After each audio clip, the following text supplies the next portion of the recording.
The next asana is Vajrasangarasana.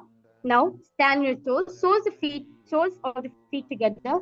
Sit on the heels, knees wide open off on the floor. Hold the elbows behind the back, gaze at the nose. Visualize yourself having the strength like a diamond for you and your Sangha, for your spiritual community. Engage in the Mula Bandha. Vajrasangarasana. Pratama Palapani Hoy Bese, Dovu Edi Guda Divese. The next asana is Kanjanasana. Keep the toes down, ankles crossed behind, sit on the heels. Place the palms on mat to the sides. Engage in the Uddiyana Bandha, where pulling the stomach in and up. Kanjanasana. Kanjanasana vakshe yaktitva sustiro bhavet. The next asana is Kurmasana. With toes flat, cross the feet and place period on back of the heels. Keep the knees wide open on the floor. Rest the hands on the knees. Engage the Mula Bandha, where is sucking the perineum in.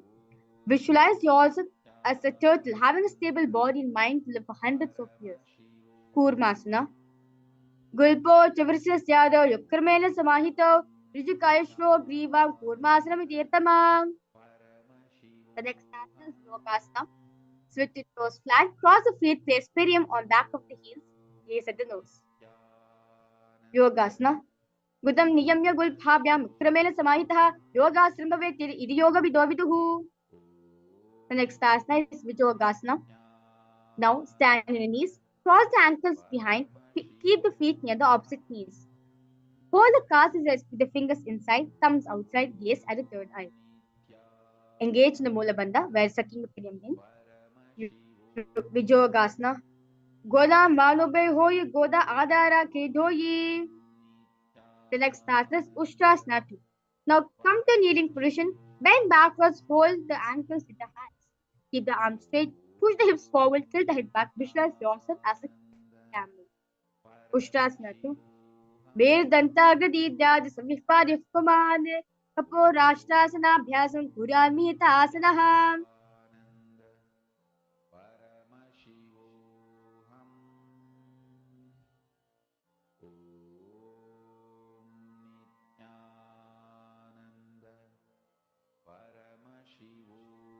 The next asana is Jatyasana 2.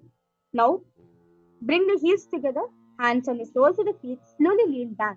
Now, bring the elbows down to the mat and place back of the head on the mat, gaze to the navel. Visualize yourself as lotus blooming. Jatyasana 2. Dovu Edi Sambrakaya Sole Muladvari Tilbhere. The next asana is Viratasana. Sit on your knees with thighs and calves together. Lean back, touch your back to ground, then rise up. Use support with your hands if needed. Do like this again and again. Jangapri Bhuman Dhaya Jango Dharyo Urni Sanstapit Prishti Vamsam. The next asana is Kapotasana. Now, from Viratasana, raise the hips higher. Bring your forearms to the mat. Hold it back to the heels. Bring the head between the feet. Engage in the Mula Bandha with the prayer. Visualize your beautiful dove. Kapotasana. Bear Gantagati Dadas Pari Kuman. The next asana is Varasana. Now stand upright on the knees with toes tucked. Hold the arms with the opposite hands. Gaze and nose. Engage in the Mula Bandha. Visualize you receiving a boon from Paramashiva. Varasana. Jani Bhuma Sanstapta Stabhyam Bhu Parasparam Ritva.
Let's now repeat Vrishasana on the other side.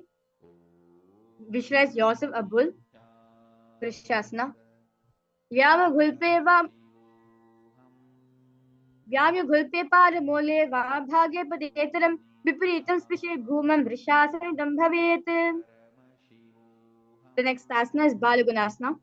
Now place left toes on the ground, sit on the heel of the left foot. Place right foot flat on the ground and with the knee raised towards the chest. Palms on resting on the knees in the Shambhav in the Vaishnavi Mudra. Maintain an upright position. Visualize Balagunehi, one of the 84 Siddhasana in this space. Engage in the Mula Bandha. Asana Kaugana Jalabika Rajayi. The next asana is Grahasana. Squat with feet flat on the mat. Bring the elbows under the thighs. Back dance around the shins. Hold onto the ankles from the inside. Visualize yourself the entire planet Earth. Grahasana. पादले Bhoom संस्थाप्य जानपद्य कुप्र स्थाप्य हस्ताभ्याम. The next asana is Balagunasana. Repeat it on the other side. Vishwas Balagunehi, one of the 84 Siddhasana during a space. Engage the Mula Bandha. Repeat the Mahavakya in its throat center. Balagunasana.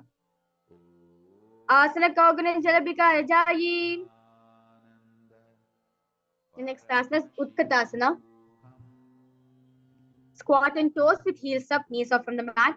Place perium on the heels, hands to respective knees. Keep the spine upright. Use weights optional for this asana. You can use weights also for this asana. Utkatasana. Pijasti the Odajoy Trasne Padlyo Pari. The next asana is Vajra Sangarasana 2. Sit on toes with perium on the heels and soles together. Keep the knees wide and off from the ground. Hold the opposite elbows behind the back. Vajra Sangarasana. Pratama Panapani Hoy Jese Dovu Edi Guda Nivese.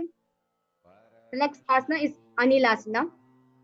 Squat with feet hip width apart. Hands under the soles of the feet from inside, palms down. Arms are straightened, elbows together at the navel, gaze at the nose. Anilasana. Dovu Hatam Bhu Paritani Kahuni Jari Nabalaga Ane. The next asana is Padukasana. Now stand straight. Then place the back of the hands on the mat with fingers facing towards the body. Set the feet on top of the hands wrapped around the feet like a shoe. Walk around. Visualize yourself wearing the Padukasana, walking the front length and breadth of India. Padukasana. Hastadlo Padale Krita Hastishte Gached Padukasana Bhavati. The next step is Kukurodana. Place palms on the mat. Raise both the feet upwards into the air. Then let them fall back down. Do like this again and again. Visualize yourself as a rooster as you engage in the Mula Bandha. Kukurodana. Hastade Bhoma Krita Padle Chodam Buddhan Krita Bhoma Pate Itam Puraf Kurya Kurodanam Bhavati. The next asana is Viparita Nityasana. Now place hands on the mat. Raise the legs upwards into handstand position. Move the legs on your two hands as if you are dancing.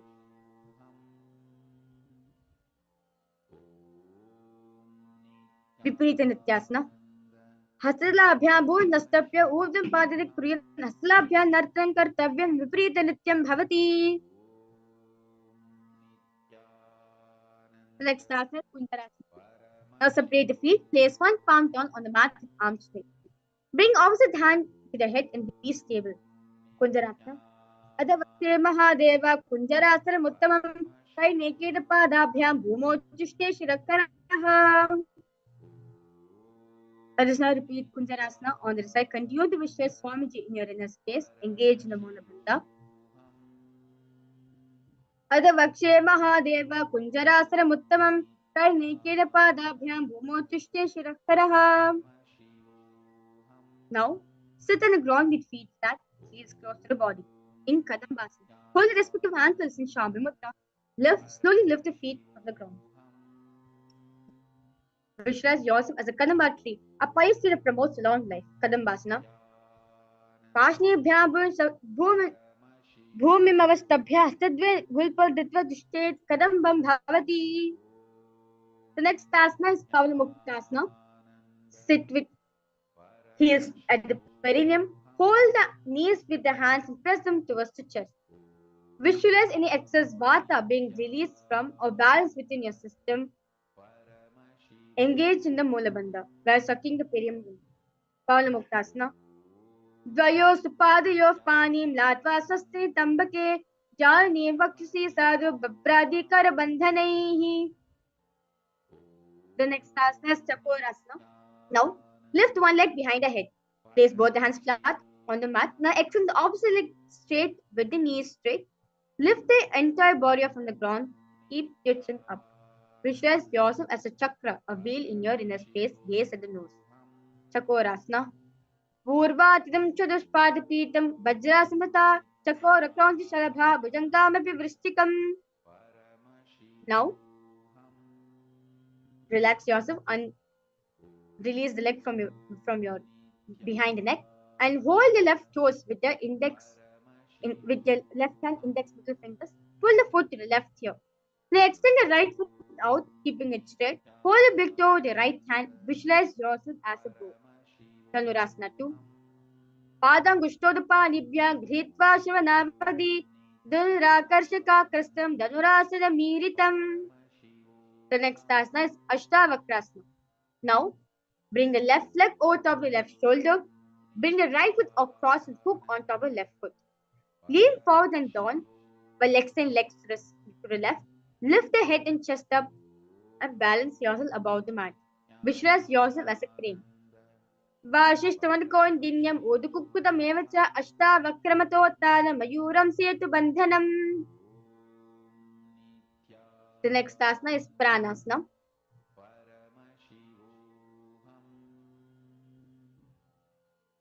Now, place right foot on the left thigh. Bring the left foot flat on the ground. Have the left shoulder underneath the raised left leg. Place the hands flat on the ground. Gaze at the third eye. Visualize Swamiji in your inner space. Pranasana. Etat prabedam vakshami karoti sachamaraha ekaparum tatva skandinyat padarakshanam. The next asana is Paramashivoham.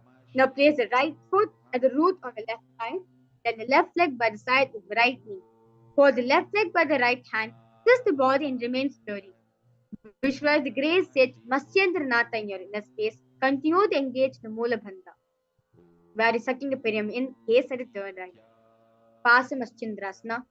Vamor mular pridakshbado janhor barirvechri dakshadoshana. Let's now repeat Chakorasana on the other side. Relax yourself. Now place one foot back behind the head. Place both hands flat on the ground. Extend the opposite leg up with knee straight. Lift the entire body from the ground. Raise yourself from the mat. Keep the chin up. Chakorasana. Purvatram chadushpadapitam vajrasamrita chakora krancha shalabha bhujangamapi vrishtikam. The next time is Dhanurasana 2. Now, hold the left toes with the index and middle fingers. Pull the foot to the left ear.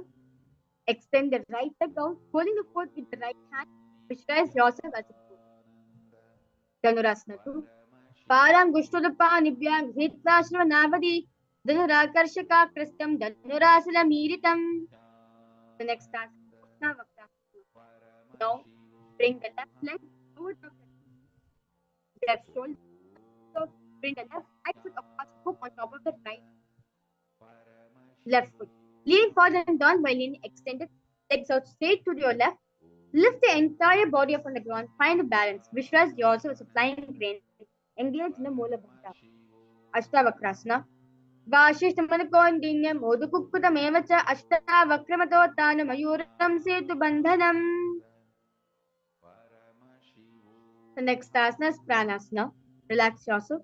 Now place the right foot on the left thigh. Bring the left foot flat on the ground. Have the left shoulder underneath the raised left leg. Place hands flat on the ground. Pranasana. Eta prabedam vakshami karoti sachamaraha ekapadamaro bhadva skandinyat padarakshanam. The next asana is Paramashivoham. Visualize the grey sage Matsyendranatha in your inner space. Engage in the Mulabandha. By sucking the perineum in, gaze at the third eye. Parshamaschindrasana. वामोर्मूलर Daksha पादो जानोर्भरिर्वेश्रि दक्षदोषणाम्.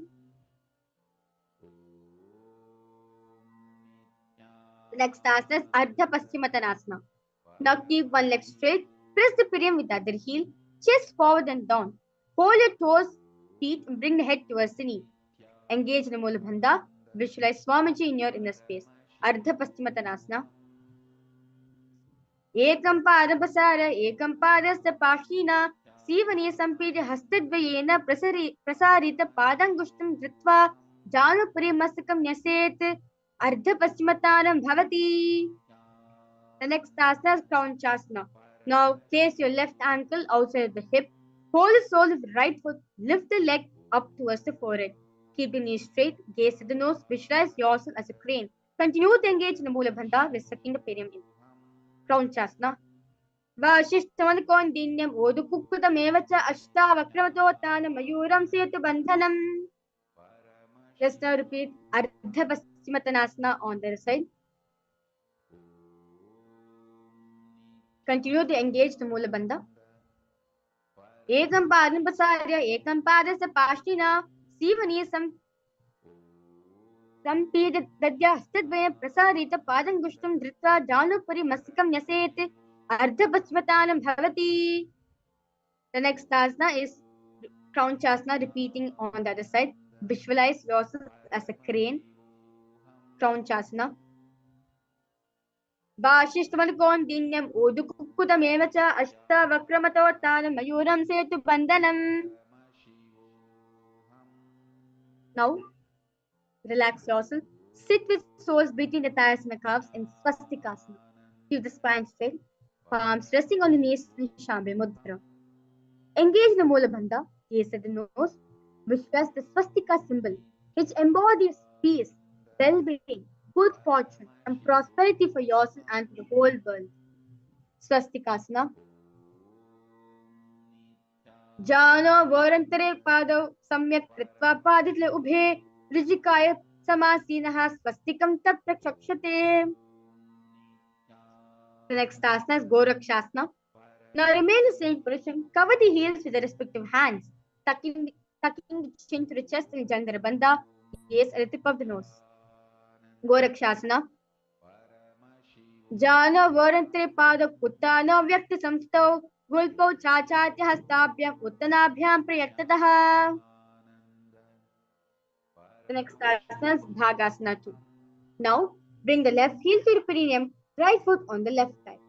Now close your eyes with the index finger, nose with the middle fingers, ears with the thumbs, gaze at the third eye. Meditate on the Arihanta, the Lord of your inner space. Bhagasana 2. Vama Pashnagura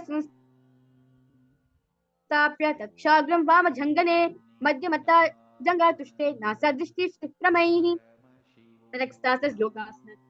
Now bring your legs in the Padmasana position, where your right foot goes on your left thigh and your left foot goes on your right thigh.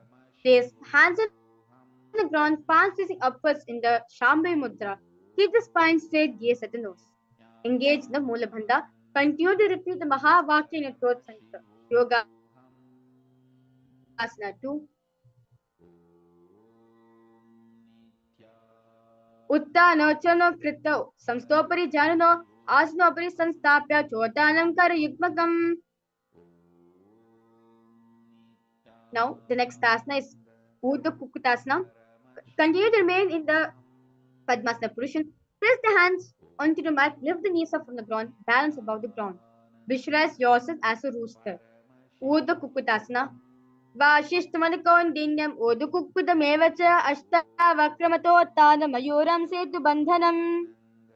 The next asana is Siddharatayasana. Remain the Padmasana position. Insert both the hands, your knees, and place them on the ground. Do not lift the body up. Stay seated on the mat, gaze at the nose.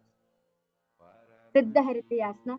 प्रथमं पद्मासन को कर हस्तदो गोदा संधि धेरे ube हथेली भूत हरी राके पोहचा गोदा संधि में ढाके. The next asana is Hamsasana. From Padmasana, place the hands on the mat with the gap of the thighs and calves. Slowly lift the thighs up from the shoulder, thighs up to the shoulder, legs up from the mat, stay above the mat, gaze at the nose. Hamsasana. Kukudasana stitva kandam paryanto urnitta tishtet. Hamsasanam bhavati. The next asana is Karmukasana. Then from Padmasana, place the hands between the thighs and the calves. Reach the hands behind the body into the fingers of Parishamudra. Bring the forehead to the floor, gaze at the nose. Engage in the Mula Bandha by sitting the pyramid. Continue to repeat the Mahavakya Center.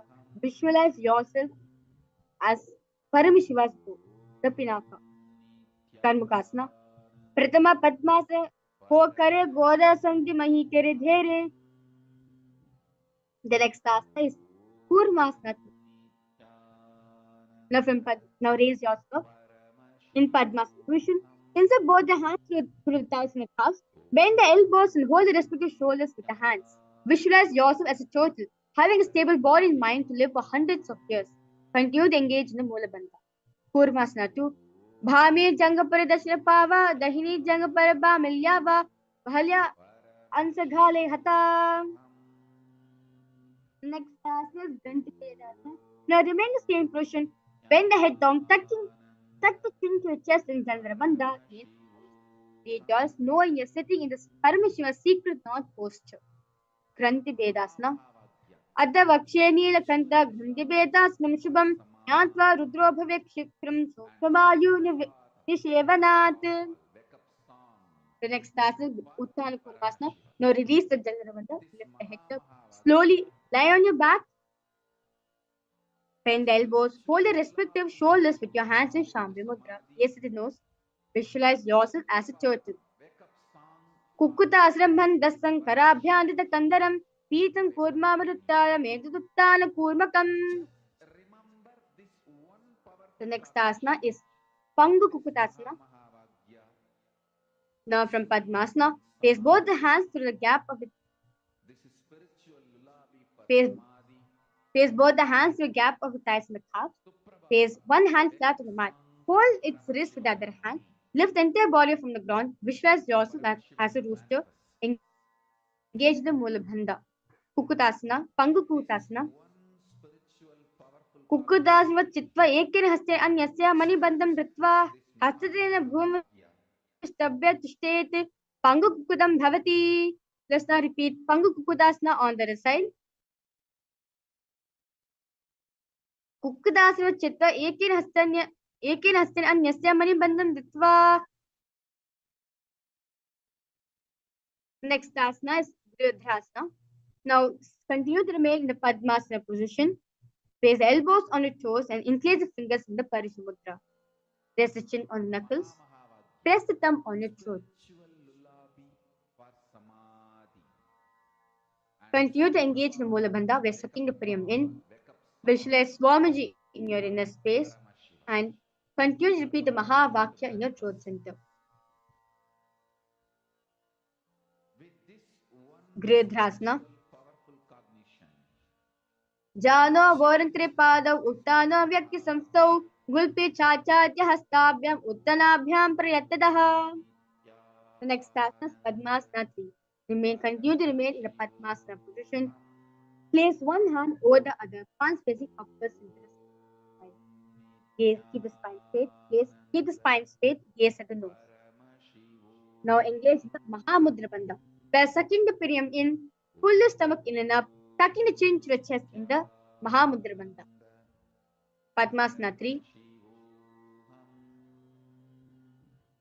Uttana Chana Vidhaya Vidivat Shakti Yogirat Uttana Shakarocha Shakti Yugante Sadhikritva Samau. The next asana is Padmasana 4. Continue to remain in the Padmasana position. Place palms on top of the knees in the Shambhavi Mudra. Keep the spine straight, gaze the nose. You can release all the bandhas other than the Bola Bandha by sucking the perineum in, gaze the nose. Visualize Paramashiva in your inner space. Padmasana 4. Etat Padmasana Kuryat Pranavaya Prasiddhayet Shibhasam Sada Dhyayet Purayatva Punaknaha.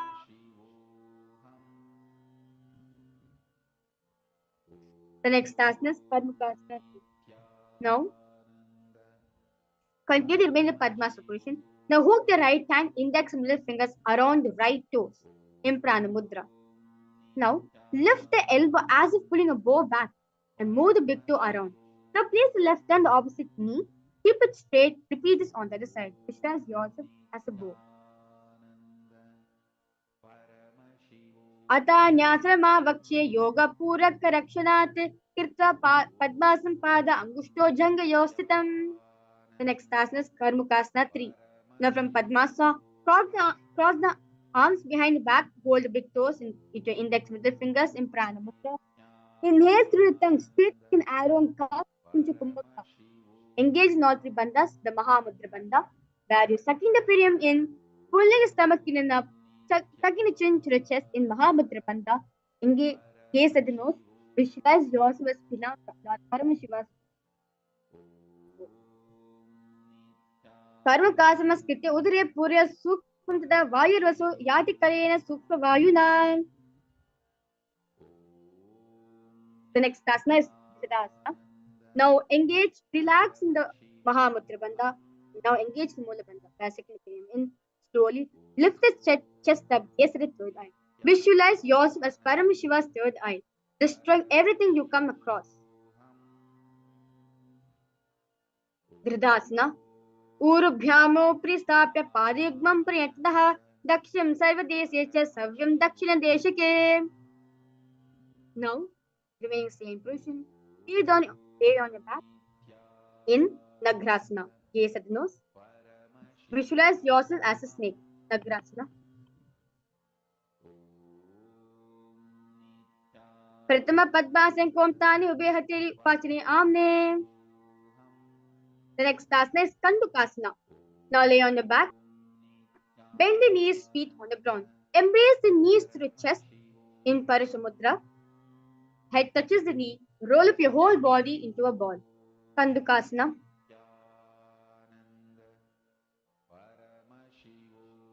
Vestrase Sitva Hastapadan. Nishkim Mudyam Nayet Prishtavansam Bhumam Putek Kandukasana Bhavati.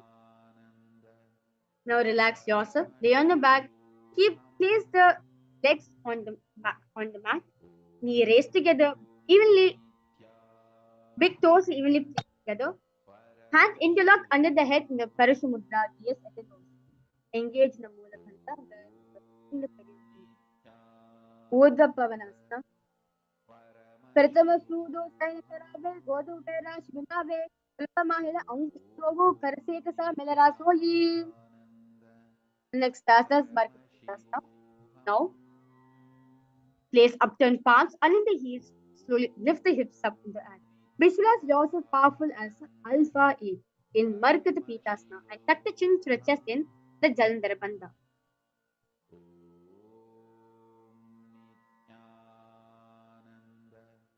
Markata Pitasana. Uttana Shailam Padatle Uttana Hasya Stapayet Prishthabhagam Mutravayet Markata Pitam Bhavati.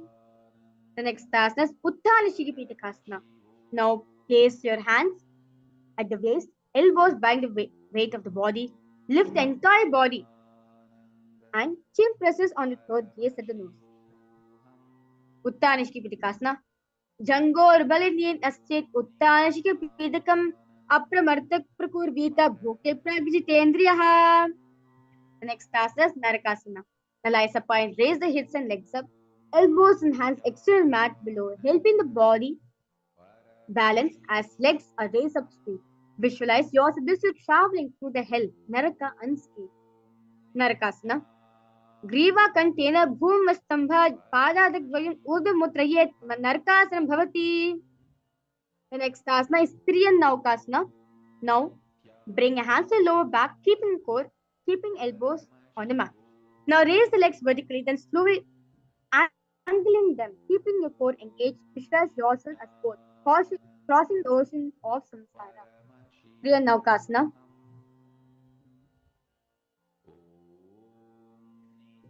Naukavastitva Urdhvala Dvam Nage Triyan Naukasanam Bhavati. The next asana is Vajrasana. Now relax the hands on the mat below. Keep the legs vertical and hold. Visualize yourself as a KAILASA flag. Vajrasana.